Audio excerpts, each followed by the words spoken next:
Et ben, comme tu peux voir, je suis sous le duvet, je suis en Angleterre, je suis toujours sur mon périple vers l'Écosse, mon road trip Scottish Tour 2023. Et là, pour ma première nuit en camping, et ben, ça caille. Ça caille, je sais pas combien il fait dehors. Je t'ai dit hier, il faisait 7 degrés. Je pense que là, ce matin, ça doit être pareil, sinon moins. Et en plus, il pleut. Là, tu n'entends plus parce que ça s'est arrêté. Mais il pleut, j'ai pas encore mis le nez dehors, il est 9h. J'ose pas sortir parce que, en fait, il fait moins froid sous le duvet que hors du duvet. Donc, j'hésite à sortir. Mais bon, il va bien falloir que j'y aille. Allez, petit déj. Alors, là, ce matin, ça sera muesli breakfast energy au yaourt, prune, myrtille et groseille. Quand tu vois, on verse, donc il faut 120 ml, donc 12 centilitres si ma mémoire est bonne, d'eau froide que je verse directement dans le sachet. Et puis j'ai mon petit déj qui est prêt en 1 minute, c'est prêt. Bon, je laisse reposer 1 minute et après c'est prêt. Je ne peux pas avoir l'air malin avec mon sac comme ça. Hein. T'as vu, j'ai mis mon pull dans le sac pour le réchauffer, pour avoir quelque chose de bien chaud. Parce que j'ai froid. Allez, je me prépare mon petit déj.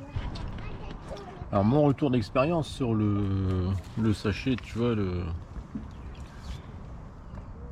ce sachet là, c'est Muesli Breakfast de chez MX3 Nutrition. Alors mon simple retour d'expérience, c'est que vas-y, tu peux prendre parce que c'est vraiment très bon.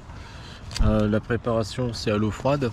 Il faut juste, comme ils disent, malaxer un peu le sachet pour que toutes les céréales soient bien hydratées. 12 centilitres d'eau froide et c'est top. Franchement, moi qui ai un gros appétit le matin, je vais pas dire je suis rassasié, c'est pas vrai, mais d'abord ça fait du bien.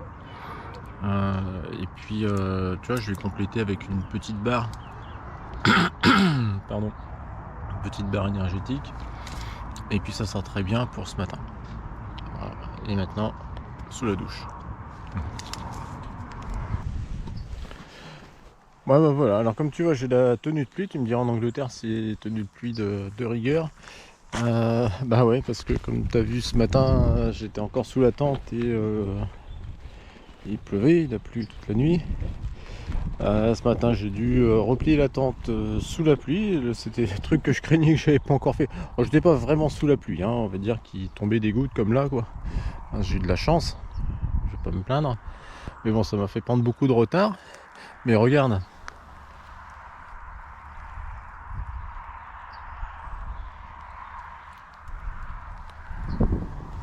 Il y a des jolis coins. Ici, je suis toujours en Angleterre. Je suis dans la Northumbrie. Northumbrie. Je m'en vais vers Édimbourg. Alors, te dire exactement quel est le village qui est à proximité, je ne sais pas. Je pourrais peut-être te le dire quand je ferai le montage. Parce que là, ici, j'ai... qu'est-ce que je vois? Merton. Là, je suis sur Oxford Lane. C'est une petite route qui s'appelle Oxford. Il y a Berwick qui est pas. Je suis en route vers Berwick en fait. Ici, je suis pas loin de Cheswick. Voilà, ça te parle. Agerstone. Ah oui, Agerstone. Agerstone, il y a le Agerstone Castle, et j'ai rencontré quelqu'un tout à l'heure quand j'ai fait de l'essence qui m'a dit que c'est le château qui a été utilisé pour une série Netflix. Du coup, j'ai oublié le nom. Last Kingdom. Voilà. Donc c'est ce château-là qui est pas très loin derrière. C'est le château de Agerstone. Voilà, donc là, je suis un tout petit peu au-dessus. J'ai pas le temps de visiter. Mais voilà. Là, je vais remettre un peu la caméra. Tu vois, le soleil va commencer à poindre son nez, je pense. Moi, j'ai toujours pas mangé depuis ce matin, depuis ce que tu as vu. Là, j'ai pris quelques barres. J'ai pris une barre de céréales et une pâte d'amande. Et j'ai bu un coup d'eau. Voilà. Et j'aurais bien voulu trouver un endroit pour me débarrasser un peu de la combi. ça, pouvoir me mettre à l'aise. Mais bon, ça sera peut-être pour tout à l'heure. Hein, en tout cas, je pense que ce soir, on va dormir au bord du Loch Ness. On va voir ça. Allez, on reprend la route.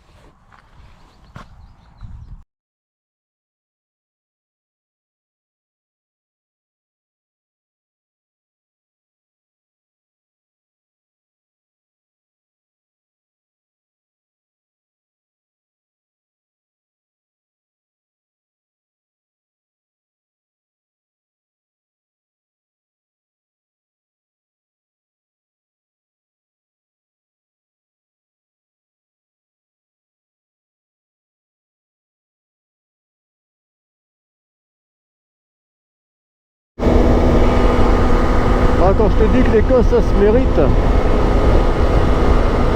vu le temps? T'as vu les nuages? On est sur l'autoroute. Je vais être à une quinzaine de kilomètres d'Édimbourg. On est dimanche après-midi, jour de pluie en Écosse.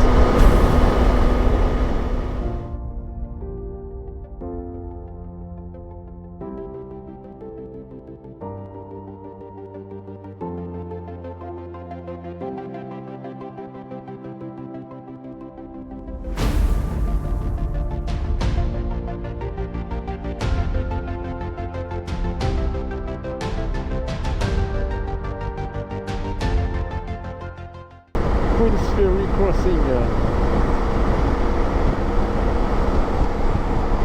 Et le pont, je sais plus. Je vais te mettre en commentaire. J'ai tout le nom en tête. Je suis fatigué. Dommage, je ne fais rien.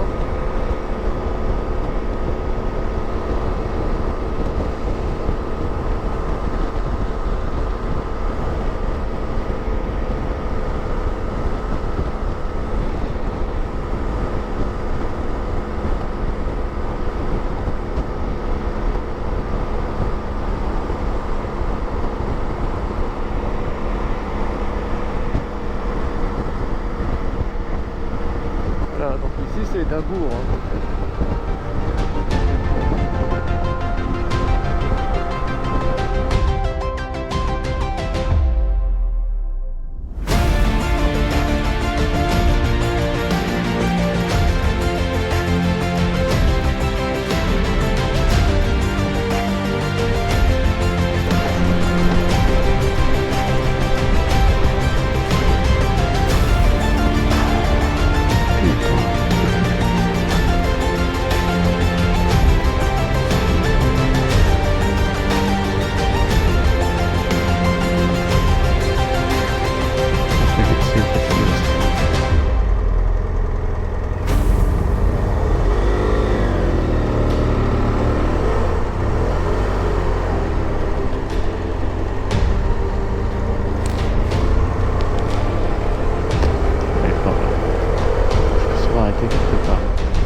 Trouve-moi un camping.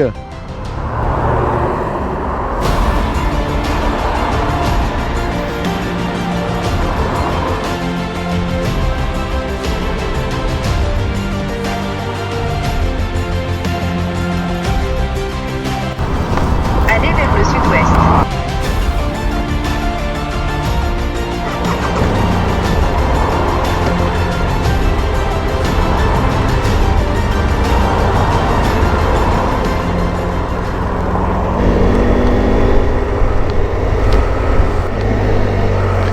Bah, je te cache pas que je suis pas mécontent de retrouver un peu la campagne. C'est un peu reposant, hein, parce que là, alors je suis repassé une fois dans le sens inverse sur le pont, le fameux pont d'Édimbourg, pour récupérer, parce que j'ai cherché un camping. Je commence à être fatigué là. Donc avec Google, comme tu as pu voir. Et donc j'ai trouvé ce petit camping à 19 km d'Édimbourg. Là il me reste, je ne dois pas en être très loin. Je ne dois pas en être très loin. Parce que là j'ai... Waouh. sais pas combien j'ai fait de kilomètres aujourd'hui.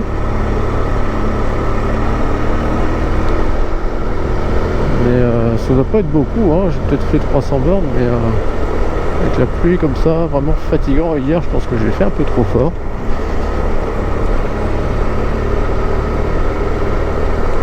Et donc je ne pourrais pas rejoindre Perth comme prévu. Je vais même pas faire le malin avec la moto parce que de toute façon les routes sont pas très bonnes, c'est mouillé, elle est lourde. Mais regarde, tu vois, il y a des moutons. Ah, c'est assez sympa, hein. Regarde. C'est joli ces petites routes là, tu vois, ça me détend là. C'est un petit moment de détente, il s'est arrêté de pleuvoir. J'espère que ce camping est ouvert. C'est un petit moment de détente avant de s'arrêter. Parce que là franchement l'autoroute, j'en ai ras le bol. Je peux pas imaginer à quel point. C'est usant. Usant. Et j'espère que j'aurai pas de payage non plus parce que apparemment il faut réserver. Moi j'ai rien trouvé pour réserver de l'autoroute pour une moto. Alors je peux pas te dire.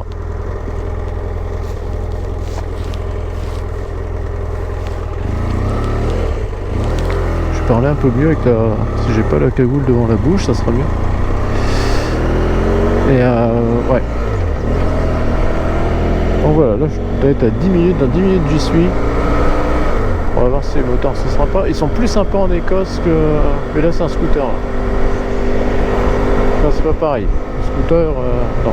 Mais quelques motards que je croise depuis que je suis en Écosse là et ils me font signe.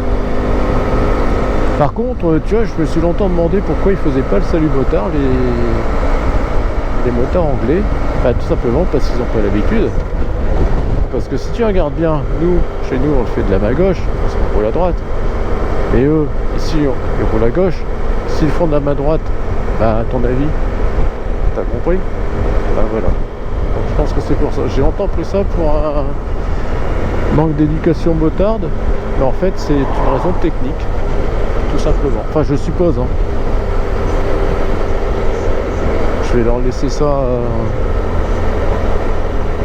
pour eux.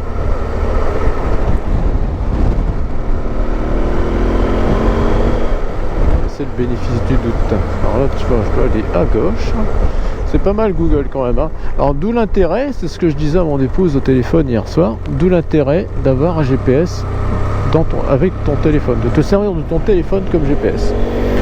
Parce que là du coup tu vois TomTom bah, je l'ai abandonné et comme je cherchais quelque chose, je cherchais ce camping et bien je passais directement sur Google sans changer d'appareil et moi je trouve que c'est un sacré avantage. Sinon bah, ça t'oblige à avoir et ton GPS normal et ton téléphone à côté parce que sinon t'es bien embêté. Moi ça fait 2 fois que je m'en sers. Hier soir je me suis servi Google, ce soir aussi. Donc c'est pas mal. Le seul truc c'est que ici il m'affiche pas ma vitesse la vitesse de la moto, il met les limitations, mais pas ma vitesse en bas, ça, ce qui fait que je suis un peu paumé. Même si j'ai fait une petite fiche. On regarde ça ici dans cette distillerie ça. Regarde. Ah.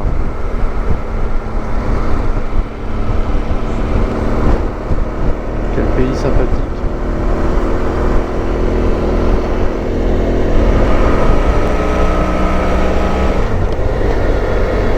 Regarde ça, parce que c'est beau. Regarde ces petites montagnes là-bas. Si tu les vois, regarde. Je me suis mis debout sur la machine. J'espère qu'il n'y a personne. C'est pareil. Regarde, il y a juste le soleil là-bas. Je sais pas si tu les vois. Après l'Écosse ça va être que ça pour moi, que des petites routes si j'ai des moutons. Regarde. Oh là là là là.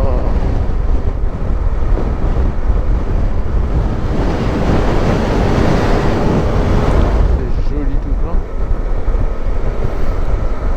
Il y a du colza ici, moi j'adore le colza. Regarde ce petit rayon de soleil là entre les nuages. Bah, tu vois, ça suffit à me faire un petit peu oublier cette journée qui fut encore une journée pas terrible. Ah, vraiment la traversée de l'Angleterre, hein. Elle m'aura pris 2 jours. Mais c'est vraiment pénible. Vraiment pénible. Pas agréable et puis que d'autoroute, parce que forcément je pouvais pas. Pour traverser, il fallait une vingtaine d'heures. Mais finalement, en fait, c'est ce que j'aurais dû faire parce que c'est ce que je fais là. Donc, résultat, si tu veux aller en Écosse, tu peux te permettre de traverser l'Angleterre par les petites routes. Parce que franchement, les autoroutes, je sais même pas si il y a du péage ou pas. Enfin bref, je vais pas tarder à arriver.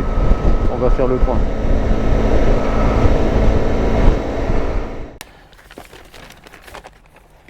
Eh bien salut les petits loups, j'espère que cet épisode t'a plu. Il est un peu spécial parce que ce jour-là il a plu. J'étais à Durham au camping. Durham c'est un peu en dessous de Newcastle.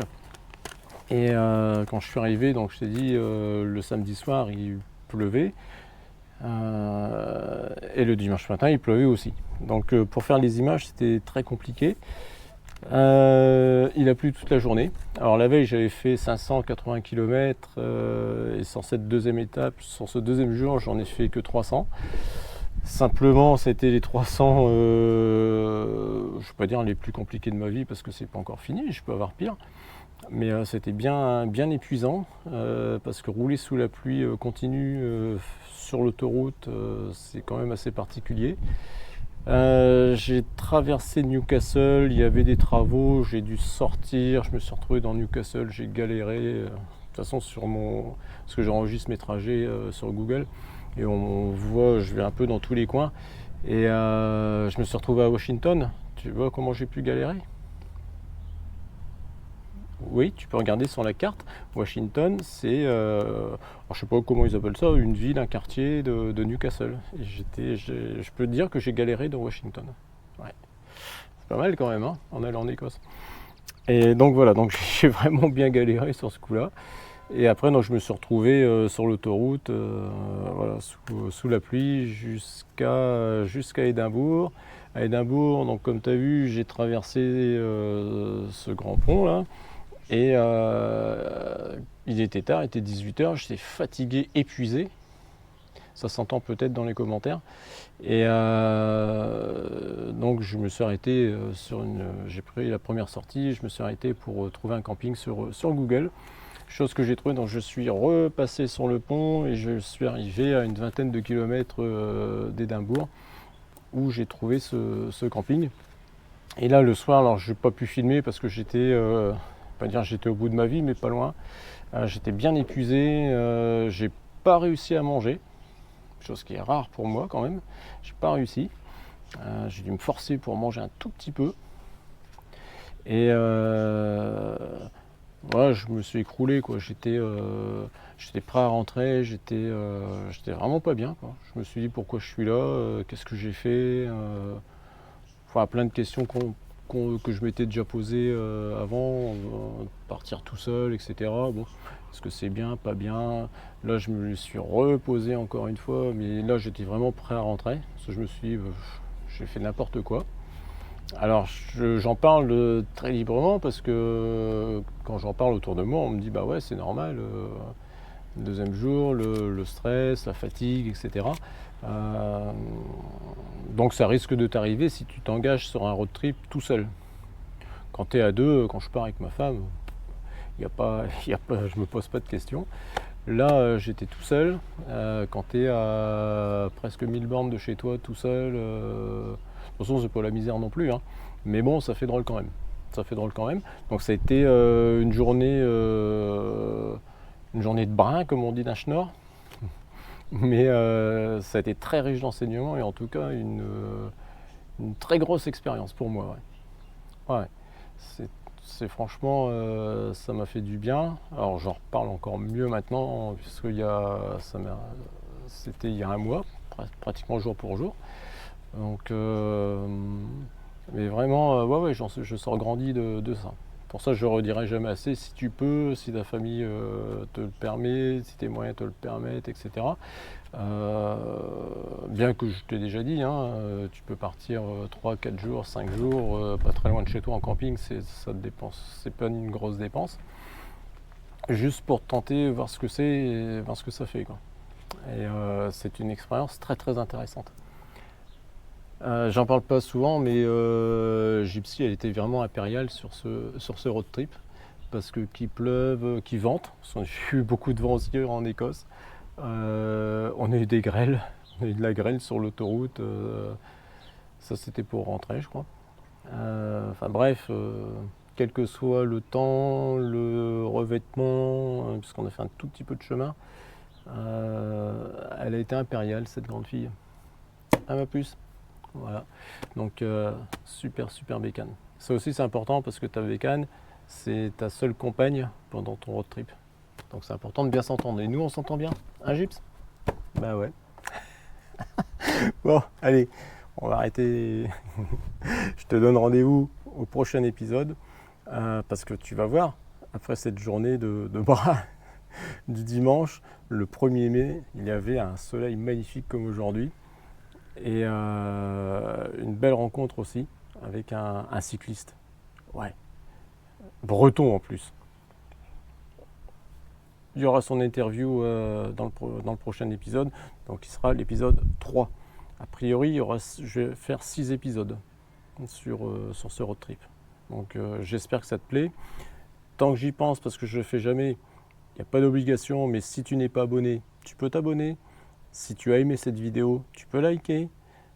Si tu n'as pas aimé, tu peux liker quand même, ça me fera plaisir.